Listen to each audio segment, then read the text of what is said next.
en raison de la pandémie de la Covid-19, le gouvernement avait annoncé le 20 mars 2020 la fermeture des frontières aériennes, maritimes et terrestres de la Côte d'Ivoire à tout trafic de personnes en vue de lutter contre la propagation de la maladie. 5 mois plus tard, c'est-à-dire le 1er juillet 2020, avec la baisse du nombre de contaminations, les autorités ont décidé de la réouverture des frontières aériennes tout en maintenant fermées les frontières terrestres.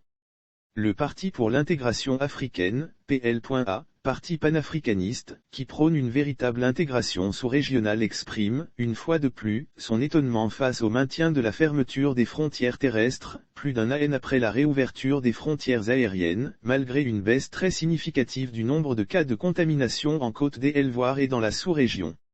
Dans une déclaration de presse en notre possession, Jacob Mamadou Coulibaly encourage le gouvernement à tout mettre en œuvre pour la réouverture officielle de toutes les frontières terrestres de la Côte d'Ivoire de celle-la sous-région, pour faciliter la libre circulation des personnes et de leurs biens en prenant des mesures de contrôle sanitaire. Le PL.A exhorte également les populations au respect des gestes barrières et si possible à se faire vacciner. Par ailleurs, le PA dit constater que, le maintien de la fermeture des frontières terrestres approfondit la discrimination et les inégalités sociales entre les plus nantis et les moins nantis. Nous constatons que, la fermeture des frontières terrestres a amené nos populations à adopter des comportements à risque, en traversant les frontières dans la clandestinité, exposées à toutes sortes de dangers, agressions, vols, rackets.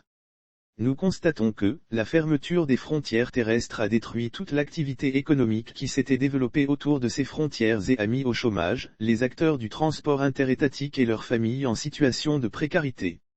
Nous constatons aussi que, le nombre de nouveaux cas de contamination est en baisse constante, soit une baisse de 78% des cas de contamination de septembre 2020 à octobre 2021, et la moyenne du taux de positivité actuel de 1,4%, bien en dessous du seuil d'alerte de 5%.